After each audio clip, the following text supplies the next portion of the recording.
Hola, ¿qué tal están? Bienvenidos. Sin clases por la tarde.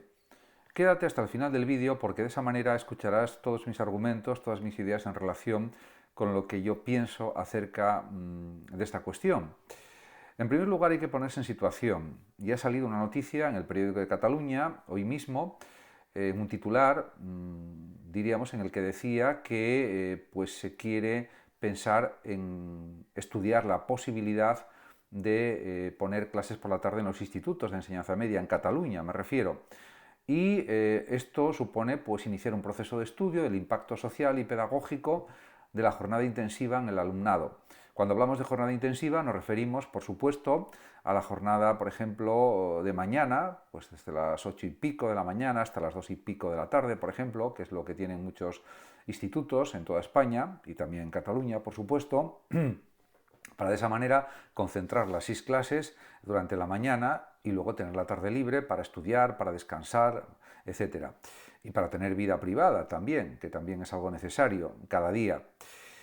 En ese sentido, yo creo que la jornada intensiva es la mejor, por muchas razones. También es cierto que esta noticia supone también que puede haber un debate sobre el conjunto de los horarios escolares y la Consellería de Cataluña, la Consejería de Cataluña de Educación, ha encargado un informe al Instituto Catalán de Evaluación de Políticas Públicas, porque considera que puede haber un gran impacto social ante los cambios sociales, cambios, diríamos, de todo tipo que están sucediendo en la sociedad actual, en la sociedad digital. Y yo creo que también esta iniciativa de estudiar esa posibilidad de dar clases por la tarde en los institutos viene en principio causada probablemente porque puede haber bastantes padres o familias que quieren que sus hijos estén en los institutos por las tardes para tenerlos ahí controlados y por otra parte que puedan aprender algo más, etcétera. En cierto sentido esto es entendible hasta cierto punto, pero claro, hay que estar dentro del propio proceso educativo, ser profesor, ser docente, etcétera, para darse cuenta de que esto no es viable. No es viable, ni es justo, ni es coherente, ni es racional por muchísimos motivos, por muchísimas razones de mucho peso. Porque efectivamente está el tema de la conciliación laboral y social de las familias, eso es importante, pero para eso ya hay centros culturales, centros socioculturales, hay academias, etcétera. Hay distintas formas de conciliar la vida laboral y la vida social.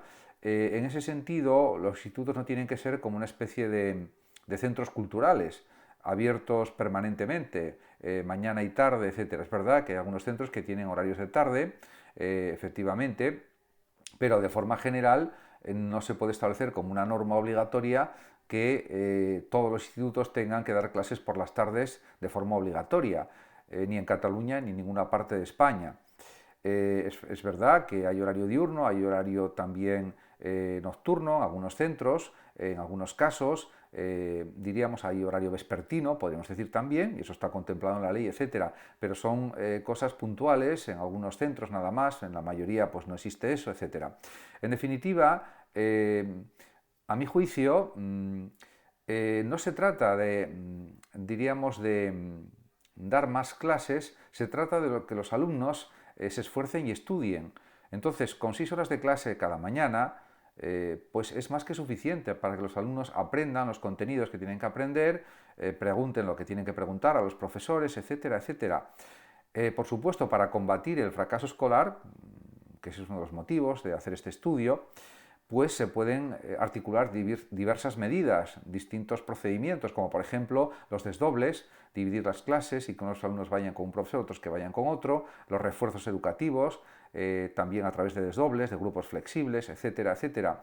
Menos cantidad de alumnos por aula, lo que sería una reducción de la ratio de los alumnos por aula, pero realmente también hay otras soluciones. Por ejemplo, contratar por parte de educación a más profesores para la propia jornada de mañana, para la jornada intensiva, para que de esa manera los grupos, aunque sean algo más numerosos, sean, por ejemplo, de 15 alumnos, de 13 alumnos, en vez de 25 o 28, y de esa manera también es algo bueno para tener una atención más individualizada de lo que ya existe, que ya lo es. Por lo tanto, el fracaso escolar se lucha contra él de estas maneras, pero no poniendo más clases por las tardes como si fueran clases de recuperación. Eso no tiene ningún sentido. Lo que hay que hacer es poner actividades de refuerzo, poner más profesores de refuerzo durante la mañana, eso sí es efectivo, porque al final los alumnos también ya tienen muchas clases por la mañana y tienen que descansar también, tienen que comer, pues tienen que descansar algo después de comer, luego tienen que hacer sus tareas, su horario escolar, digamos, continúa haciendo tareas en casa, con un hábito de estudio diario, pues de hora y media, 2 horas, en algunos casos 3 horas por las tardes, pero eso en su propia casa, no en el instituto.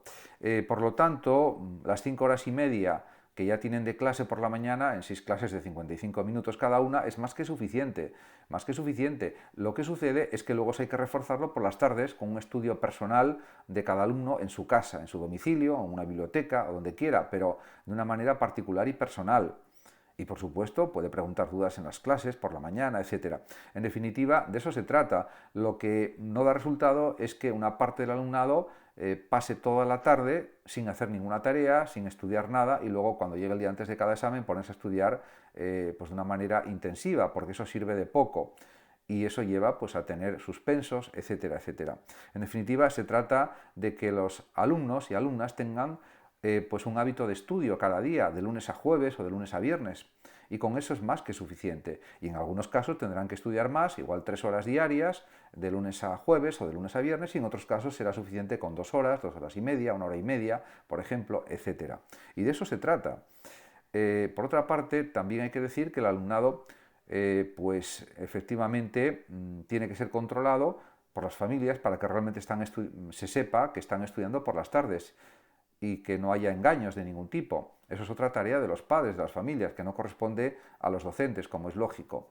Por otra parte, por supuesto, esto es una cuestión opinable, cada uno puede opinar como quiera, lógicamente, pero los institutos no son guarderías para recoger a los alumnos por las tardes, porque los padres trabajan también en algunos casos por las tardes, y lo digo con todo el respeto para las familias y los padres. Es verdad que se pueden establecer centros culturales, bibliotecas, para que los alumnos vayan a estudiar a las bibliotecas, a centros culturales, y allí aprovechen el tiempo estudiando, leyendo, etcétera. Eso me parece perfecto, me parece magnífico, pero esa no es la labor de los institutos. La labor de los institutos es que haya profesores enseñando fundamentalmente, y eso ya se hace de una forma perfecta, de una forma realmente increíblemente positiva por las mañanas. No hace falta más, porque tanto profesores como alumnos necesitan descanso y necesitan también hacer otras tareas, tienen vida privada, etcétera, etcétera. Por lo tanto, hay que insistir en que los docentes tienen derecho a tiempo de descanso y tienen un horario laboral legal, que no puede ser superior al que ya es, incluyendo lo que ya están haciendo por las mañanas. Por lo tanto, no se puede aumentar artificialmente el número de horas de los profesores para impartir clases por la tarde, porque eso supera el horario legal establecido. En ese sentido, es algo evidente. Además, también hay que decir, además de esto, que los profesores tienen que hacer muchas tareas de corrección de exámenes, de preparación de exámenes y de otras muchas tareas, por ejemplo, los que son tutores y en general cualquier profesor tiene que hacer otras muchas tareas burocráticas, pasar faltas de asistencia, etcétera, etcétera. Y también tienen vida privada cada día, no solamente el fin de semana. Y eso conviene decirlo alto y claro y de forma rotunda, porque parece que hay gente que no se quiere enterar de eso, y esa es la realidad auténtica. Por otra parte, hay que decir también que si no hay interés por aprender y motivación, pues hay una difícil solución a los problemas del fracaso escolar. Por otra parte, es verdad que se pueden contratar más profesores en los institutos, estoy hablando de institutos públicos fundamentalmente, para que impartan clases a grupos más pequeños. Esto sí que sería algo muy positivo y eso se puede hacer, hay que tener voluntad de hacerlo también. Además, hay que señalar que en Finlandia y en otros países del mundo tienen menos horas de clase cada día y más cortas, y los resultados son mejores en España y hay menor fracaso escolar. Por tanto, es una cuestión de actitud, es una cuestión de rendimiento personal de cada alumno, de que las familias controlen a los alumnos para que realmente estén estudiando, no estén haciendo otras cosas, estén jugando con el móvil, mandando mensajes con el móvil, etcétera, etcétera. Y tiene que haber una organización del tiempo de la tarde de los alumnos en sus casas y las alumnas, pues yo qué sé, un par de horas para estudiar, 1 hora para salir a pasear un poco, hacer algo de ejercicio, etcétera, etcétera, de una manera organizada y racional, de una manera coherente. Si eso no es así, la responsabilidad no la tienen los institutos ni los profesores, la tienen las familias y la tienen los propios alumnos, lógicamente. Y lo digo con la mejor intención del mundo, por supuesto. Por otra parte, pues se podrían decir muchas más cosas, para reafirmar esto que estoy diciendo, pero creo que con esto que he señalado es más que suficiente. Muchas gracias a todos por su atención y hasta mi próximo vídeo. El que quiera puede compartir este vídeo, darle like o suscribirse a mi canal de YouTube.